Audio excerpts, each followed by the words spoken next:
Welcome to the Special Moves podcast. This is episode 140. My name is Mike Williams. These guys are Jake Lukowski and Liam McKelvey. Jake, let's get this out of the way, mate. You are in a different place. I certainly am. I'm in my my nan's retirement home, and I've made the same joke like you pointed out a lot already. I moved to a new house. It's a fixer-upper. There's a lot going on. I got radiators behind me for the audio listeners. Okay, I have radiators behind me. I have an elevator or a lift behind me. I've got loads of boxes, and I don't really know how to describe my wallpaper, so it's best I don't. But just honestly, for the audio listeners, you're not missing out. It looks like I look like I'm in a sort of World War I memorial museum. Contempt. These I think they're poppies. I can't tell. But this is my new office. It's an art installation. Yeah, to celebrate the centenary. Yeah, absolutely. So, like, you know, it's a work in progress. Like I say, that's where we've been the past couple of weeks. We've been ill, busy, and some of us have been moving house. I actually come down with stinking cold over the last 2 hours, and if we hadn't skipped 2 weeks in a row, I would have said, "Boys, I'm going to bed." But you know what? For the streets, we're out here. So. Yeah. Powered by Huel, wearing a t-shirt. Not sponsored, yeah. I mean, we've done a lot of things that sound suspiciously sponsored, but Jake's literally just wearing a Huel t-shirt, isn't it? It's just, do you know what it is? Yeah, it's cheaper to get the Huel with the Huel t-shirt. It's like let's say it's like 40 quid or whatever, yeah. Right. But if you're like a new customer, you can get 2 for 30 and a t-shirt. So then when I got my next batch, I did it in my wife's name, didn't I? So I get another t-shirt, and it's that cheaper. Sounds like a great deal, Jake. Yeah, that's a joke for anyone listening, and it didn't happen. But yeah, so that's it. Yeah, I got some nice comments about my weight loss as well in the last video weeks ago. So I wouldn't recommend Huel for everybody, but that's how I did it. That and a lot of hard work in it. So thank you, everybody. But seriously, they have not paid us. No. They're too busy splurging all their money on every single tracking ad available. You even just by us saying a word Huel now, all of you fucking people listening, all of your targeted ads will be Huel now because they've just got a sniff that you're interested. Don't give in. Not on Facebook though, because Facebook has been absolutely fucking levered. We're recording this during what could be the start of a new Great Depression. Like Facebook, Instagram, and WhatsApp are all down right now. I had to SMS these two, you know. Yeah. What times are we living? Yeah, we had to resort to an old technology, but it did the job. I think I saw a thing on Twitter today, which was someone saying, you know, Amazon and Apple and all these are so big. They should have a seat at the UN. They should have a seat on the UN. Like, fuck off, man. That is the plot of Blunder Cyberpunk 2077, isn't that, I think? The megacorps, I think. Yeah, sure. Yeah, of course. They got a seat in the UN and it all went down from there. So, cool. But, okay, anyway, that's not about gaming, is it? This is a gaming podcast. We've got a lot of emails. They come into the Dear Special Moves inbox. That's dearspecialmoves@gmail.com. Keep them coming in there, and we'll have a read and have a chat about whatever it is you got to say. There is a lot of games coming out this week, so we've got a long list to rattle through at the end of the podcast of new releases. But until then, we'll talk about some games that we have been playing or trying to play between illnesses and whatever. Jake, you've even though you've been moving house, you have been powering through a couple. Not least, do you want to start with New World? Because let's go. The one you've been building up to for about 3 years. Since February. I've clocked 300 hours in it, you know. Yeah. Well, since launch, which was 6 days ago, I've only clocked 32 hours on Steam. Oh, so nothing that, is it? No. So New World is finally out, the MMO from Amazon Game Studios, the debut appearance from the largest megacorp in existence. And you've probably already seen it if you know anything about gaming, because they're spending loads of money on it. About 20 million, I think they've spent just on Twitch. So God knows how much they're spending everywhere else. And they're just giving codes away like the sweets. Like if you've not got a code, by the way, New World's an MMO, but it's not a subscription model. It's not free to play. You buy it once and then you're in. But you go on Twitch, just watch like any streamer for like an hour and you'll get yourself a key, by the way. I don't know why they're doing that, but they are. So I've been playing it. There's been lots of server issues over the first couple of days, so I was playing by myself. A lot of like big streamers were going on like specific servers, and it was ruining the servers. There was like on launch day, there was 47,000 people in the queue to get into one server at 7 a.m. UK time, which is the second that the servers went live. Whereas other ones, you could just go straight in. So I just went straight into like some random server. I think it's called Antares or something. And I'm just playing on that. And then they've now announced, because of what's happened, you can just join any server and then you can like world merge later to join your mates. But I've been playing by myself. I'm really like, I think this is like the 6th reset I've done, because I've done various stages of the alpha, the betas and stuff. So I really knew what I was doing. So I just logged in, started cracking on, and I know exactly what I was up to in it. So I got to level 20 in the first couple of hours and first 10 hours or so, something like that. And then I hit a bit of a wall. So, New World is like originally designed as like a PvP focused MMO, which has slowly had like PvE creeping into it to the point where it's like overtaken by that, I think. Now, unlike most MMOs that have like hot bars full of actions that you queue up, this is like real-time combat. So, you know, you're actually using actions and, you know, reflexes and things like that against players and enemies, like a lot of roll and dodging. You can play it like ranged, or you can play it spellcaster, or you can play it with, you know, melee weapons and stuff. There's no classes. Your class is kind of determined by your weapons. So, yeah, maybe you've got yourself a fire staff and an ice gauntlet, two like magic weapons. Well, I mean, if you want them to get good, you need to put your level up stats in like intelligence. So by doing that, it makes you a bit squishier. So you kind of naturally fall into like one of the MMO archetypes of tank healer. Without saying, I am a tank. Right. And you want to know, so there's the one issue that I've noticed in the game. In fact, let me continue to build before I get there. Like, there's different ways you can level up. Okay, so there's a main quest, and that's a really quick way. And then there's crafting. You can level up by crafting. I remember in the alpha, I think the NDA's lifted, so I can kind of say this now, but in the alpha, there was somebody on the forums who was trying to get to the max level without killing a single person or doing a single quest, just by cutting down trees and fishing and jewelry crafting, because that's what they were. Amazon were advertising, like, you can play it your way. So he was like testing how viable that is, and it is quite viable. It is quite viable. It's quite fun. No. So there's a bit of a bug that's got fixed, unfortunately, but no one was on it. Like, it wasn't even on YouTube. But I leveled up really fast because there's loads of hemp growing around, and I don't know if it was a problem, but hemp takes like, let's say, 2 seconds to collect, and like hemp will give you like 30 experience. Yeah. Then you'll pick up another bit of hemp randomly, and that'll give you 250 experience. You do a quest that takes 15 minutes, a side quest, and you get 250 experience. So I was just picking up loads of hemp, leveling dead fast, selling the hemp for loads of money because no one was bothering with it. Like, even now, I've got an achievement on Steam that like 0.1% of players have got, which is to make like 100 like items involving linen or whatever. So like the crafting that could be lucrative is what I'm saying. The way that I leveled up fast was by weaving, harvesting, and battering wolves, basically. But I wanted to follow the golden path, the main story quest, because it gives you like loads of experience compared to like the little side quests you can do. And then eventually you get to a point in the main story quest where you have to join your first dungeon, right? So your first instance where it's a multiplayer only way. So Liam is really well aware of this, and most people listening will probably be aware to some degree. Like Final Fantasy 14 has just been going strength to strength to strength lately. And that's got like a duty finder. So their version of dungeons, or their instances, they're called duties, yeah?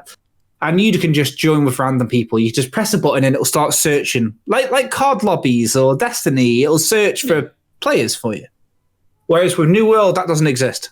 There's no duty finder. So you have to literally stand outside the cave with 70 other players shouting, looking for a party. Give old Gil a break. Give old Gil a break. So do you know, to get into the dungeon, you need a key. Only one of the players in the party needs a key. And you get one from doing the main story quest.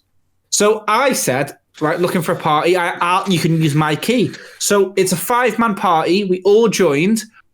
The 4 guys must have been speaking on Discord. One of them disconnected, so the others left. So I was in this 5-man dungeon by myself. Old Gil.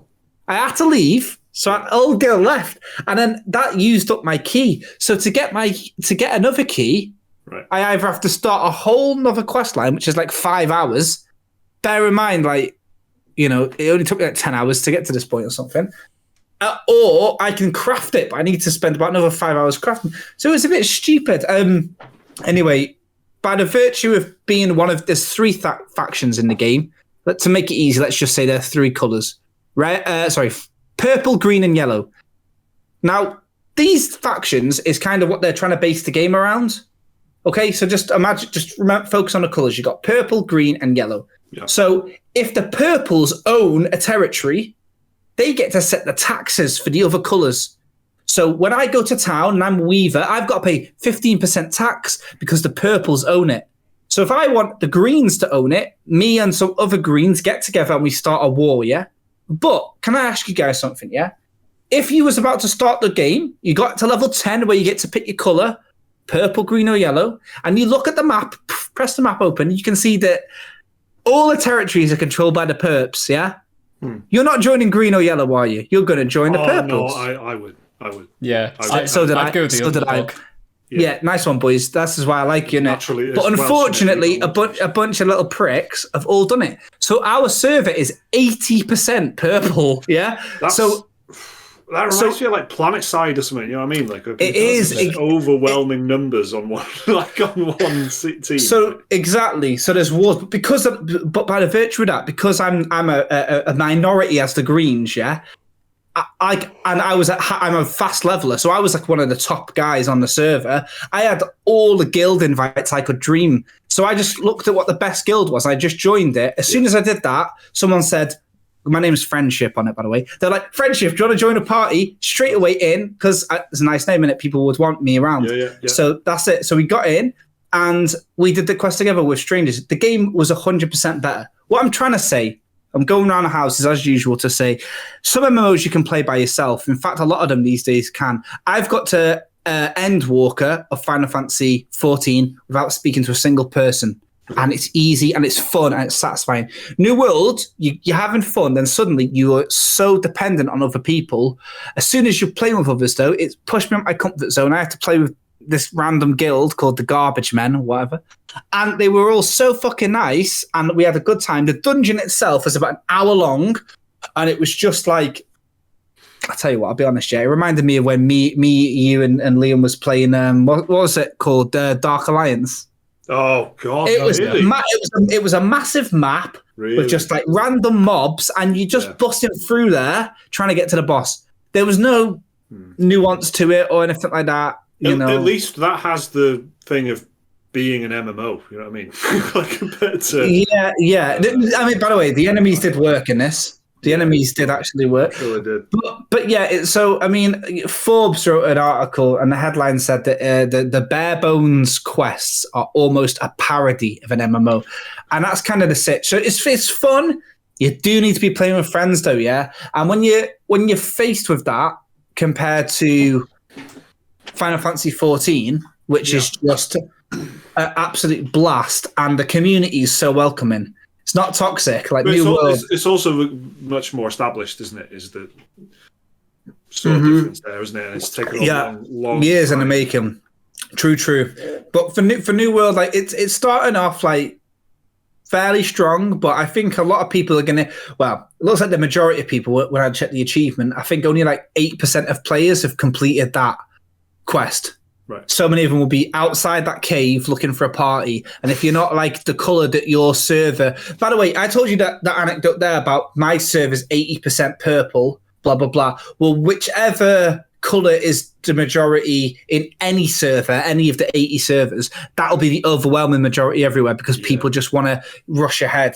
So it's a bit of a weird time, but I wanted to get in there day one and see what it was like when people were looking for exploits and people are begging to join guilds and like really be the frontiersman in it. So I seen it coming. I mean, Yeah, it's good. I tell you what though, like it's boring if you don't have a podcast on as well, which probably is not a great sign actually. But in a way, it's quite therapeutic. What I mean is like I'm walking through. It's very immersive, but I'm not talking to anybody, obviously. So I've been smashing out podcasts like when I've been playing it. 30 hours of gameplay, probably about 28 hours of podcasts and that, in it. So, right. So that's New World. I'm not sure what they're going to do, like, but I think the game will be very, very quickly if they don't announce a roadmap soon, maybe at the Game Awards or something. Because like what happens now? People are already like top level, and yeah. I don't know, like it hit massive numbers. I think on day one, it was nearly 1 million concurrents. I think it was like 950,000 or something, which is super high.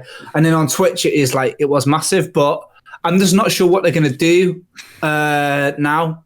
So is it because there's no mounts in the game, which is like a huge part of MMOs, like, something to work for, like something to work for. Yeah, cosmetics will only get you so far, and when the really cool cosmetics are in an in-game shop, which you can buy with real money, that negates that. So how are you going to battle that? Is it going to be a big expansion, story content, map content, new weapons? But they've not got long. They think that they've got long because they've been working, but they've probably got about 3 weeks, because as soon as that holiday rush hits and people are on Battlefield and COD and Final Fantasy is looming, Pokemon, no one will give a shit anymore. So they've got to use up momentum. So that's New World anyway. Yeah, well, that's good. I mean, it's good that it's sort of finally out, because it feels like you've been waiting for so long. My pre-order was March 2019. Really? Mm-hmm. Yeah. I don't know. So yeah, I don't know. I've not been tempted to play it myself or anything, but I also don't know how easy is it for, like, if you're playing MMO, you're fucking playing an MMO, aren't you? Like you can't just do what I do and barely play it. Like I wouldn't just be able to jump in with you every now and then, or would I? I don't know. You can on Final Fantasy. Honestly, Final Fantasy 14, you can do everything you ever dreamed of. You can jump in that for 15 minutes a day, yeah, until like you're high level, because when you're high level, the way you level up is through like the dungeons, and the dungeons are like 30 minutes, and if you're by yourself, you'll be queuing for another like 15. But until at least like level 60 out of 90 or something like that, like you're easy to just play by yourself. So Final Fantasy 14 is the king right now, still. Okay, well that's interesting. I thought you were gonna talk about how amazing it was. I genuinely thought you were gonna say that you loved it, but I suppose when you're like 300 hours in, and you've basically been part of the fucking QA team. Yeah, you've got a slightly different. Unpaid, by the way. Well, but I didn't have to piss in any bottles though, so in a way, that is too real. But that's do you know what I'm saying? Like it probably doesn't. The only thing that's really massively different to you now is that the social element is like that's what you can appreciate now, and even things like the guilds. You're saying how many people are joining one faction or whatever. You wouldn't be able to get a measure of that until it's released, would you? Well, the only other thing to say this dead quick is that the entire economy is player driven. There's no NPCs that you sell items to. Everything is sold to other players. Oh. So in the alpha, when there's maybe 300 people on the entire server, that was pretty whack, especially if like people rush to the end level. Yeah. But now, like, I can sell any old shite and people will buy it because it's like what they need for their character. Like, what I mean is, like, I have like a hammer, but it's got dexterity bonus. They might have the hammer as their second weapon, and their first weapon might be something that needs dexterity.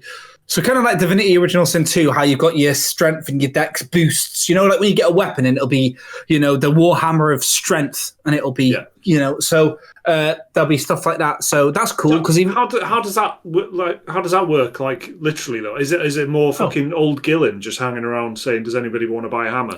No, there's an auction house, and you put it on there, and it's like eBay. It's literally like eBay. You list it. There's a listing fee, and again, the listing fee though is determined by the town owners. Right. So, like, the Purples or whatever, this one guild called Pond Scum, they, like, own the main place. And Pond Scum have been nasty, They turn the tax up to 30%. So there's a war out on Pond Scum right now. So hopefully they get their heads kicked in. Because that's greedy, isn't it? A little fucking... It's a bit evil flying, isn't it? I can see the fucking PC Gamer articles in 5 years' time already. the unbelievable story. How Pond became the biggest. It's Pond Scum with a K as well. Even worse, even scummier. Yeah. Yeah. Okay. Well. Okay. That's interesting. That's good. You're going to keep playing it. Yeah, I am. But like, my head is getting turned by Final Fantasy 14, knowing it's got some good shit on the way, basically. Right. But no, but I'm going to get end level for my sins, and then I'll be like, well, I can complain about it, but at least I can say that. Yeah, but you know what? Whilst essentially you've done it, then, haven't you? Like, I mean, like you say, until they continue to put more stuff in it for you to do, then you've basically done it at that point. Mm-hmm. All right. Well, I've been playing. I've not been playing. I really haven't played much, but I did play just about enough of Kenna or however you say it. Oh yeah. Which is really really nice. It's not. I've only played a few hours, but it's. I was really. So this is like I think it's a PlayStation exclusive, isn't it? Of some variety. Like I don't know if it's on. It's not on Xbox, I don't think. Anyway. Yeah, I think it's PS4, PS5, PC. Yeah, that kind of exclusive. So it's a really sort of simple, adventure game, like third-person action adventure game with some kind of, light progression elements and stuff, but just amazing visually and really nice animations and stuff, and really good production value for what is essentially a kind of an indie game, like a larger scale indie game. I think you said, Liam, that it's the same sort of approach as Hellblade, where it's like a smaller budget, but they're just trying to make it right, stretch it as far as they can. Yeah, which is spot on. But based on what I've played, that's exactly what it is. And sort of the combat is like just I can see it probably becoming repetitive, but only in the same way that the God of War's combat could say that could become repetitive.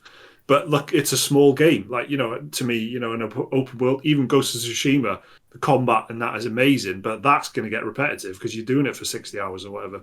So this is a smaller game, so I'm sure it'll be okay. But I think as another sort of PS5 showcase, I think it's amazing. Like, it's a really good.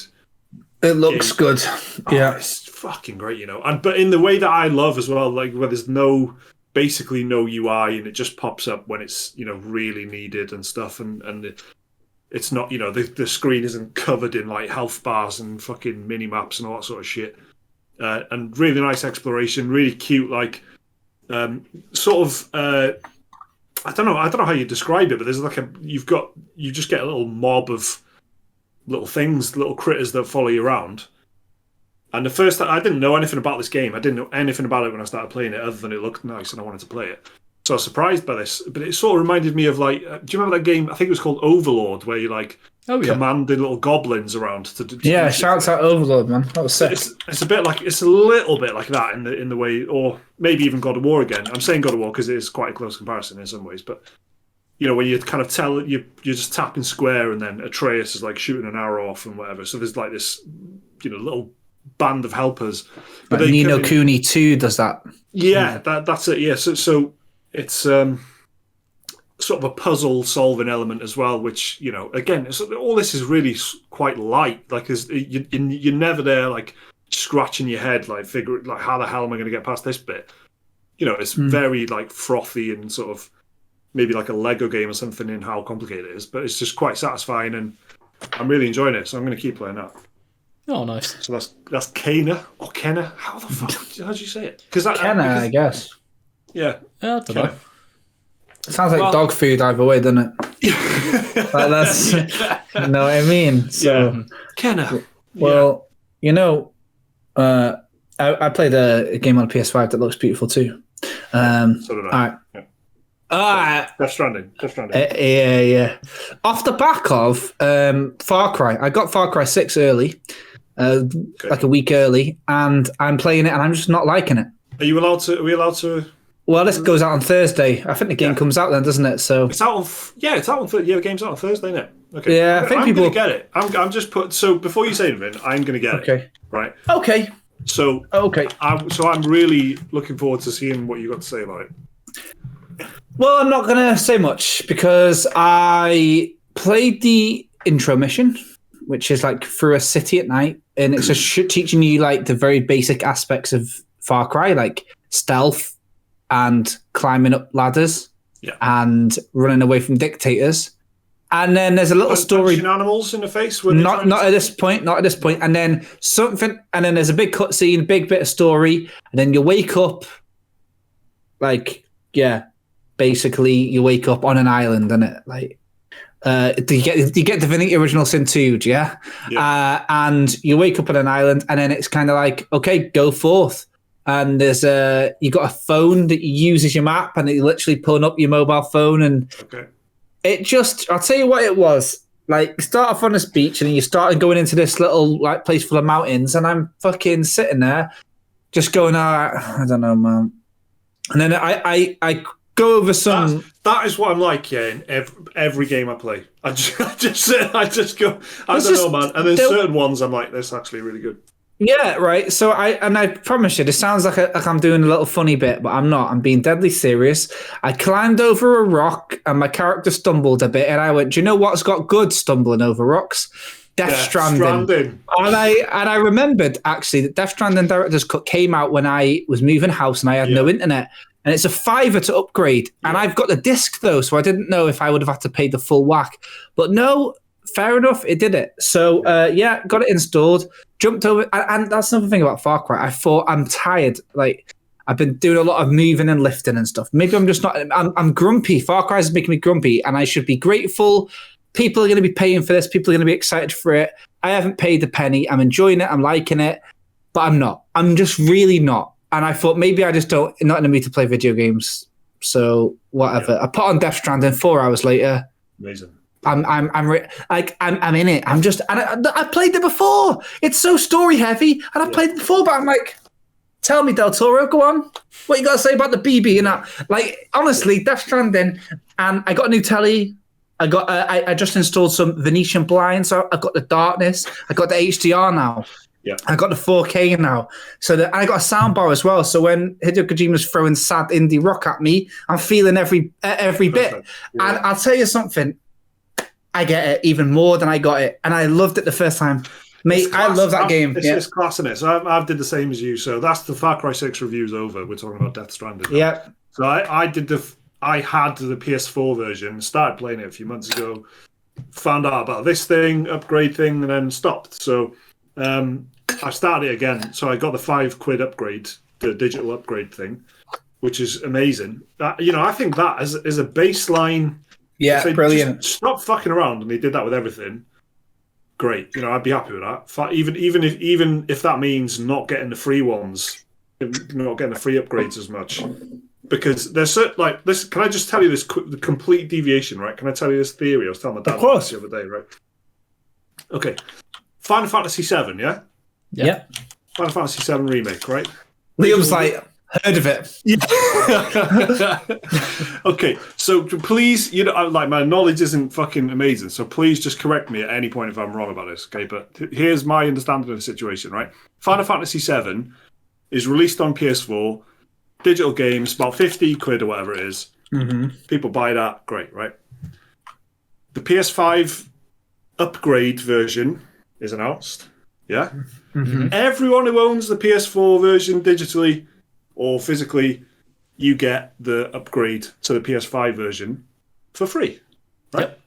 Great news. That's ace. Thank you for doing that. Also, they then give out Final Fantasy VII PS4 version on PS Plus, right? Yeah. So everybody, right, on PS4 and PS5. So naturally, what happens is loads of PS5 people just claim that PS4, the PlayStation Plus version.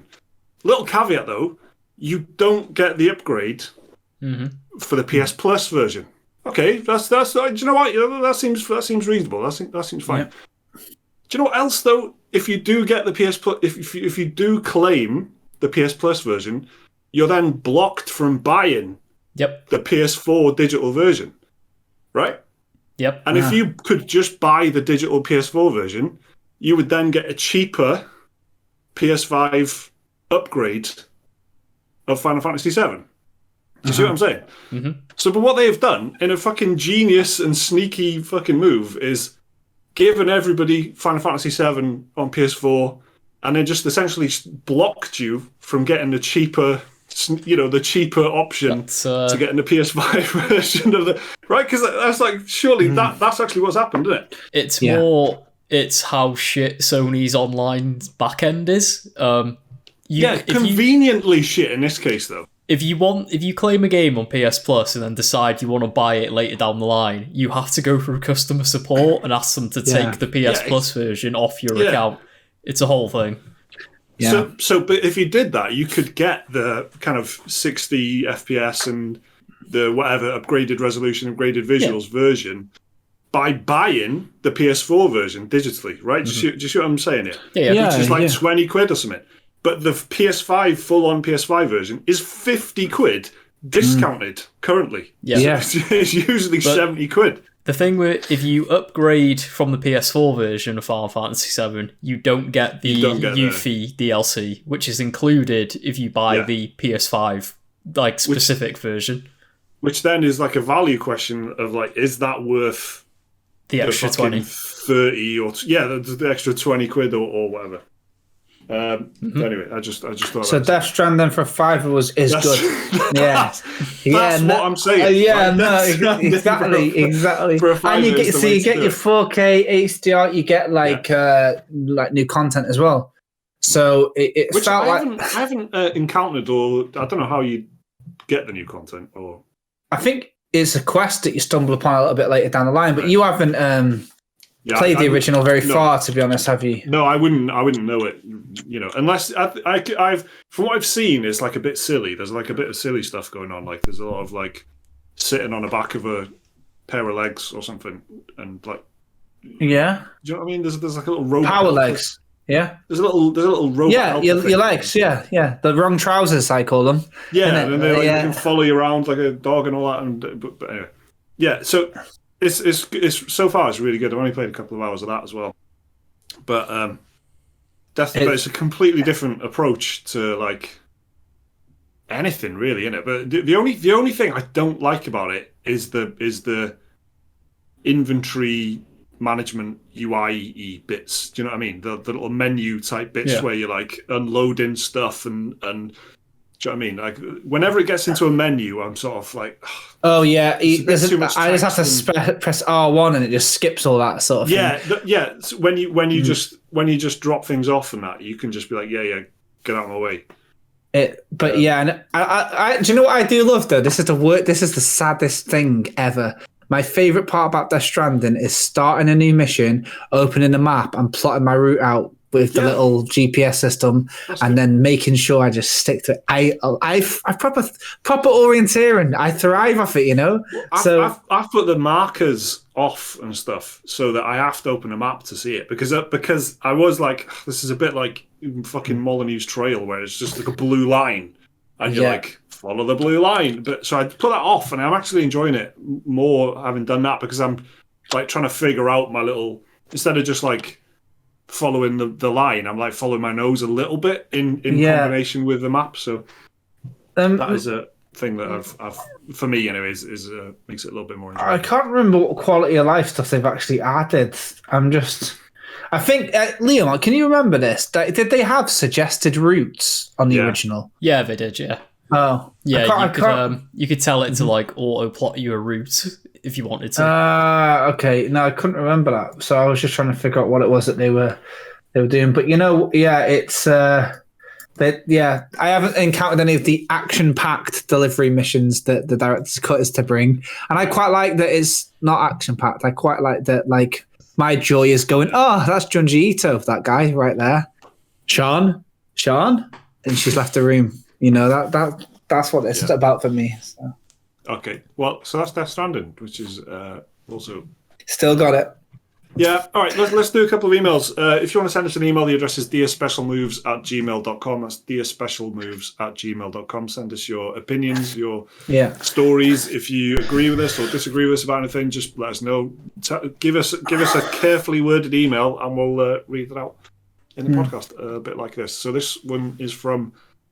which one should we do first? We'll do this one from Thanos in Athens. Oh, shit. Yeah. Thanos has emailed a couple of times before. Actually. Yeah. So, Thanos says this. Dear Special Moves, during the past couple of months, I've played through Bayonetta 1 and 2, as well as the Devil May Cry franchise, except the second one, because it's supposed to be by far the worst. I can honestly say I've enjoyed all of these games, and I was pleasantly surprised by how well Devil May Cry 1 and 3 hold up after all these years. As a result, I've been looking to tackle a new game or franchise in the genre, but I can't seem to find anything special. Aside from the God of War games, which are unfortunately stuck on PlayStation, is there any other notable entry in the genre? I've also tried getting into Nier Automata, but for some reason, I can't stick with it after the first couple of levels. Sliding back in my seat, ready to watch Liam weave some magic. And upon learning that I have to play through it many times to get the true ending, I'm certain I'll never get into it. That's about Nier Automata. We'll get to that. Is it just me, or is every 3D action game basically a Souls clone nowadays? Are there any recent hack and slash games on PC or Switch that you would recommend? Keep up the great work, Thanos from Athens. Thank you. On straight away, got a HD remaster recently, Onimusha, another Capcom classic. Fucking king of the hack and slash games that Capcom Onimusha is sick. Onimusha is like Resident Evil hack and slash. Love it to death. Such a good game. It's on remasters on Switch, PC, PlayStation, Xbox. It's on everything pretty much. Only shame about Onimusha is the rest of them are stuck on like PS2 is the only thing. So that's a bit of a shame. Similar to, I mean, you could just go through like the Platinum games back catalogue really. Metal Gear Rising, that is pinnacle. That is top tier. What's the? It's on PC as well. What was that Switch one they did recently? Astral Chain's good. That's it's a bit less hack and slash, that one though. It's more about like commanding your weird like spiritual things that you've got with you. Just have a look through the Platinum games back catalogue really, especially if you liked Bayonetta, because that is their bread and butter, hack and slash character action games. Well, you definitely say Nier Automata when you like. Oh, for sure, yeah. Fucking hell, give that another go. And because there's also, what's the other one named? The Nier. Oh, Nier Replicant that just came out. Yeah, that's a bit more RPG-ish than Automata. Right. Automata was a lot more like combat focused compared to Replicant. Like Replicant was more bit world based, like just going around talking, exploration. Still has like very similar combat, but combat wasn't quite as sharp as Automata. The combat in Nier Automata is fucking amazing. Like, it's beautiful. It's so unique as well. So I don't know why that you came off that after a couple of levels or whatever, but I definitely would give it another go. And this thing about it, you have to play it through 5 times. You kind of you don't do really. And you don't. Yeah, exactly. It's not what it sounds. No, not at all. So I would definitely say play it through till you see the credits, right? And then you can probably decide from there if it's worth. Because that's not even that long, really. That's not even about 8 hours it takes to get to like the first ending. Like it takes about 8 hours, and then the second half of the game is another like 8 or 10. It's not a long game, to be honest. Nier Automata, and it's hard to explain without spoiling it, isn't it? Is the problem? So, but definitely have a look at that. Chancing, like, because for me, like Devil May Cry 5 is like the absolute pinnacle of that genre of game. Yeah. Like, I absolutely adore Devil May Cry 5. I think it's perfection. Can I ask you 2 questions? Go on. Yeah. 1. I'm not really big into these games, see? I've did like God of War, Devil May Cry 1, 2, and 3, and Bayonetta, because they recently brought it on Switch, didn't they, or whatever. But Darksiders 1, I always considered like in that circle, even though it's not really, is it? But it's the combat, I guess. Yeah, the combat. Or am I wrong? The combat's very hack and slash. Yeah, I'd say that's fair. Darksiders 2 onwards got a bit more RPG-ish. But yeah, like Darksiders 1 was a bit Zelda-like, I guess, with like hack and slash combat. This is the second one, Liam. This might be way out of order, okay? And if you have to cast me to the Shadow Realm, so be it. But when I think of like hack and slash combat or just crazy combat, like they're different games, so it's if Thanos wants to, like, he likes that type of combat, but he wants to explore a different genre, feel even crazy saying it. But what about the Yakuza games, innit? Because they are, like, pretty mad button bashing and that, aren't they? Throwing bikes and definitely, shit. like, not very, like, combo heavy Yakuza, but definitely, a lot of button mashing, a lot of skill-based combat, throwing people through roofs and whatever else you could throw people through, throw at people. But yeah, if you wanted to, like, take it into, like, a sort of a story-based... they're not really RPGs, but I guess adventure game, I guess you'd call them, because, like, they have got RPG mechanics in them, but they're not, like, open-world RPGs, because, you know, it's not like an open-world crime game in the same vein as GTA, because the world's actually quite small but dense sort of thing. But yeah, I'd say the Yakuza games could definitely, like, fit into that sort of... I suppose they call them brawlers, is what they call the Yakuza games. Yeah, I feel like I've heard that, yeah. Brawler gets thrown around a lot with talking about Yakuza. But, yeah, like, hack and slash games, you don't typically see them anymore. Oh, actually, recently came out on everything as well. Ninja Gaiden Master Collection. If you've not played with Ninja Gaiden games, they are also very, very good. Fucking hard, but very, very good. Like, pin, needle, precise, like, combo-based action. They're also worth a shout. Right. So that is a comprehensive answer, Thanos. You know, what else did you expect? Thanks for sending in the email. We've got another one here from Theo. Thanos and Theo. Theo says, "Hey, dear Special Moves gamers," which trying to please everyone. Yeah. All right. Pleasing no one. Pleasing no one, exactly. It's okay, Theo. Let's see what Theo's got to say. Theo says, "Theo here from Sheffield. I've been working back through the episodes for about 3 months. I've watched jokes about the Tarkov report going missing, to watching it getting announced. I've seen discussions about lockdown, to an off-the-cuff remark about there being a virus in China." God, that's good.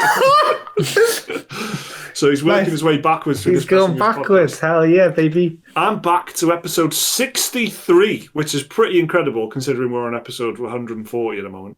Well, yeah. And I plan to keep going while keeping up with new episodes.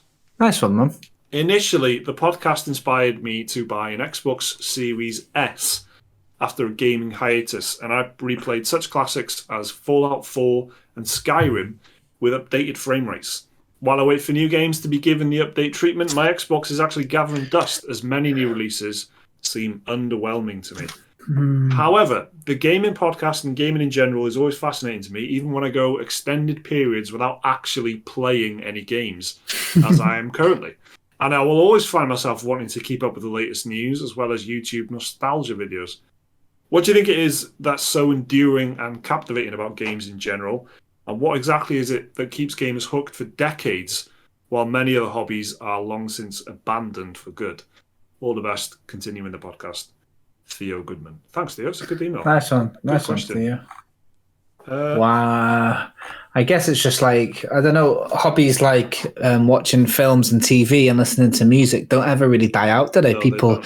So I guess it's just another form of that, isn't it? That's what I put it in my head. And it's kind of like music, isn't it? Like, well, maybe not everybody's like this, but I'm always listening to new music, always. And I think Spotify helps with that, and like Tidal or Apple Music or whatever. See how I tried to reel off like other services so it didn't sound like a sponsorship, but look, you know what I mean? I just use Spotify, all right? But do you know what? Or I go on YouTube half the time and just search the songs and that. I reckon, you know what I mean? Anyway, point is, that helps. Like Release Radar and stuff's cool. And without that, people would be just like literally listening to the same 10 bands from high school.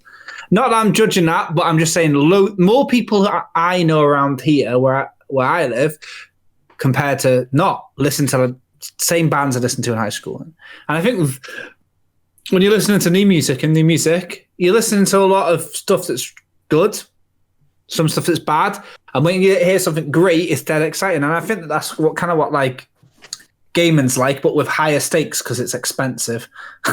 But it's like that a bit, isn't it? Like if you're constantly playing new games rather than just going back to your favorites and just smashing the same game over and over. You know, it's like fucking crate digging, isn't it? Like in a music shop, especially with Game Pass, where you're finding hidden gems and it's not costing you £70 a pop. Like Returnal, I don't like that one. Move on, you know. And so I guess maybe that's it, because when it hits, like, and you find something that you really like, to enjoy, like there's a story that you're really enjoying, like God of War or something.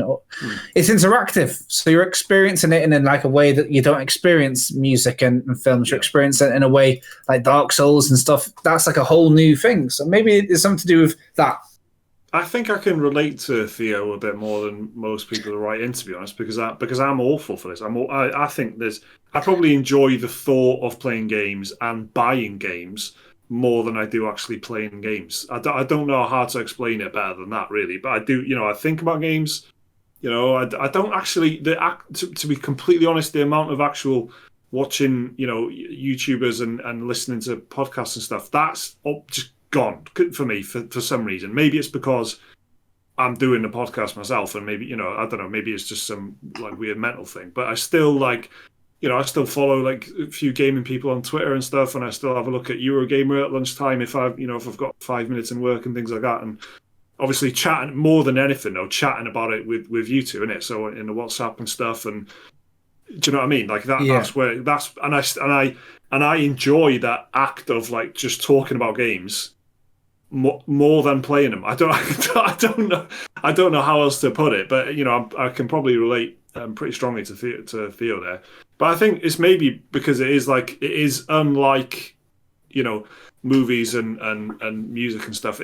Gaming is weirdly its own experience where because you're passive in everything else. You maybe reading is different because there's so much of your own imagination involved in reading. Maybe there's a bit of similarity there, but in gaming you're so active in what's happening. But it's a different thing to. You set the pace of reading as well, don't you? Yeah. If you're reading slow, you're in control. You're in control. That's right. Yeah, in a different way to when you just press play on Netflix and that's it. It just washes over you and you watch it and take it in. But I don't want to hear nothing from them 2x speed freaks who listen. Jesus Christ. Yeah, sorry. But yeah. So I definitely get that, Theo. That's a good question. So if anybody's got any thoughts about that. Send us an email and we'll read it out. That's dearspecialmoves@gmail.com. Thanks everyone who sent them in.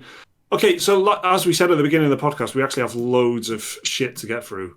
And by shit, I mean new games this week. I'm going to mention something quickly. It's already out, but I don't know why I mention it. Other than I'm just going to buy it.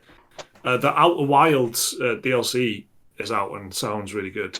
Oh, and Outer Wilds is a weird space puzzle game with a strong physics element, not Outer Worlds, which is like the Fallout sort of clone thing, which has its own fans, its own charms. But Outer Wilds is like to many people, I'm sure, infuriating, and it was quite annoying to me a lot of the time. And if I didn't like space so much and the music in it mainly, then I would have stopped playing it. But I finished Outer Wilds and I really like this. The Outer Wilds DLC, which is called Behind the Eye or something like that.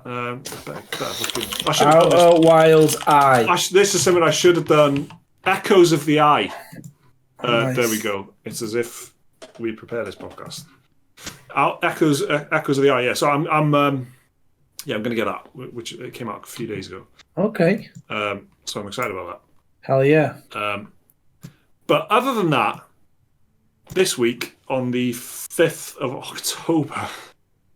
Alan Wake Remastered is out. It's out on PC, PS4, PS5, Xbox One, and Xbox Series X. This is a Remedy entertainment game. Liam, you're a big fan of this studio, aren't you?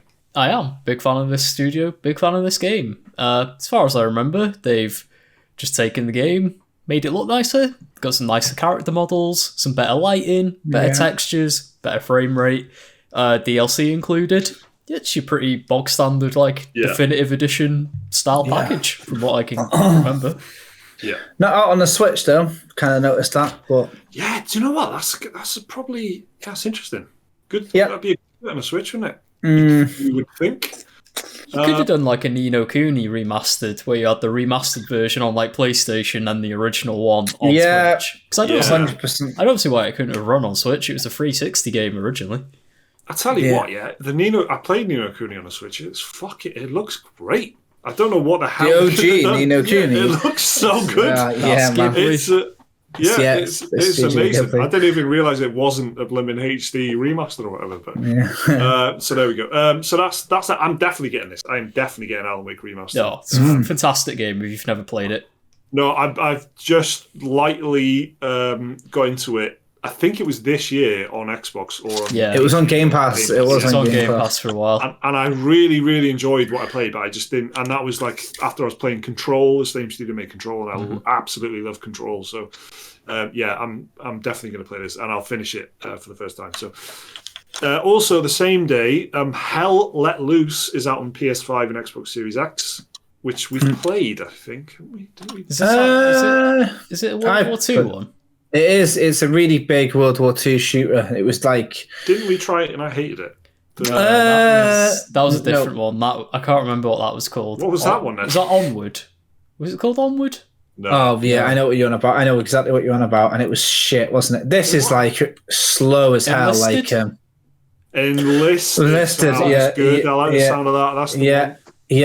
Yeah, that was not fun. But this one is...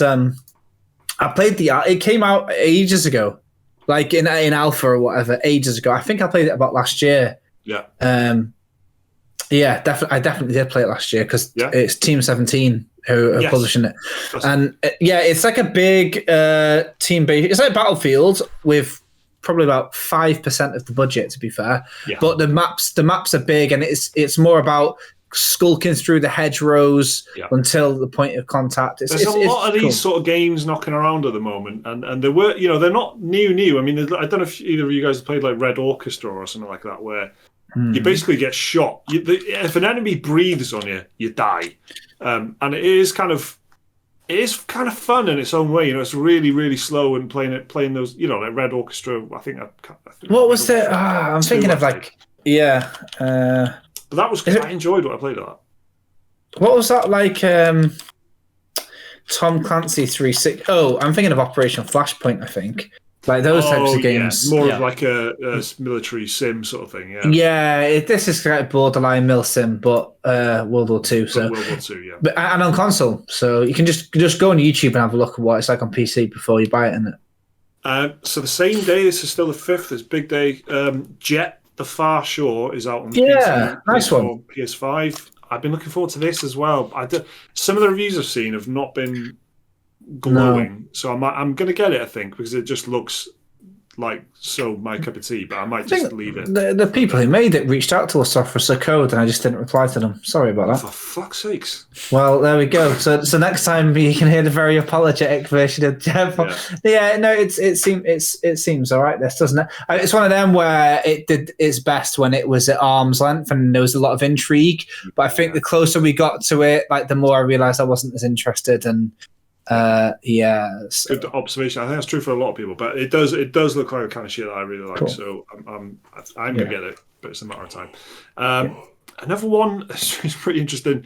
Nickelodeon All-Star Brawl is out on PC. This is the bane of my life in Smash. This is let me say the consoles. There's PC, Nintendo Switch, PS4, PS5, Xbox One, and Xbox Series X. So it's essentially all platforms. Yeah, okay. So I'm doing the PR for the physical release of this game. Yeah. The physical edition is like what you buy in shops, yeah? Now, the physical edition doesn't come out till November, right? But as far as everyone is aware, I'm doing the game. So I'm the guy to ask about keys. I've had about 70 people, like people you would never expect, asking me, Jake, who do I speak? You're the guy, right? You're the guy. And people are going mad for it. People really want to play this stupid game. Didn't you say exactly the same thing about Battle for Bikini Bottom? That was one of my busiest releases last year. They go mad. They go absolutely bonkers for it. SpongeBob and all this and all that. Nostalgia gaming or something. Yeah, absolutely. We just announced a new SpongeBob game, and it's like you don't. I don't know, man. Like they just love it, don't they? Like the press don't care. The press don't give a shit. Yeah, like, maybe IGN will pick it up because it's a meme and they know they'll get loads of clicks. But as soon as someone's got clicks, they don't care. But man, people just the streamers, yeah. And you know what it is as well? And I don't really know. Liam's going to know a bit more than me probably. But there's something like in fighting games. I can't remember. Is it called like netcode? And it's like something to do with like rollback netcode, like a really serious frame by frame thing. And this has it. But lots of other fighting games don't have it. Which means, Mike, apparently, it means that there can be a definitive competitive scene for it.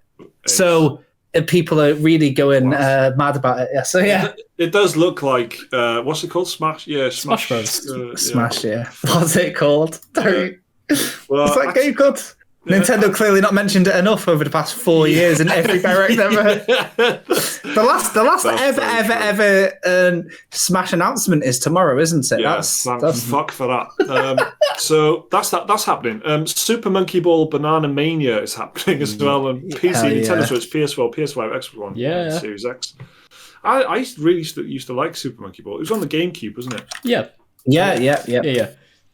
And then this is a remake of Super Monkey Ball 1 and 2.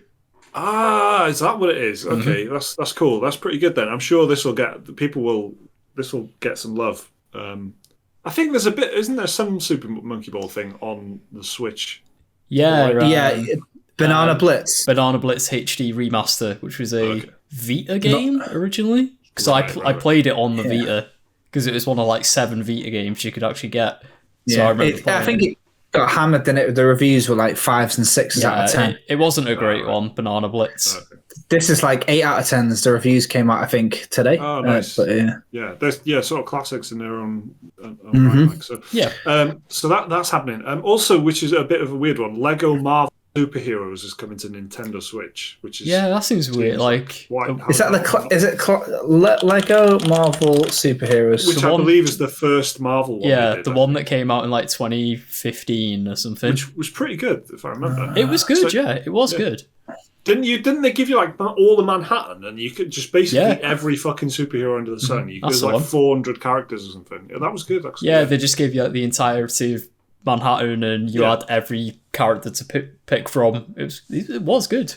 And you could fly around. You could like Iron Man around the city and shit. Yeah, it's quite like, you know, when you like really think about it, like those Lego games are just mad for that, aren't they? Like you were playing the Harry Potter collection, weren't you, recently, mate? Still playing. You can be every fucking character ever. You can be bloody Percy, like.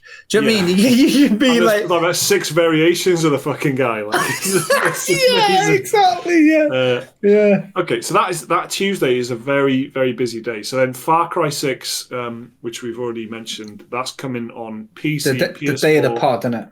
Yeah, PC, PS4, PS5, Xbox One, Series X, and of course Google Stadia. Don't forget Amazon Luna as well, all right? Is it? That's the future. Is that a thing? What, Amazon Luna? Yeah, it's a thing. It's a Stadia. Oh, it's a Stadia, isn't it? Good luck with that, Amazon.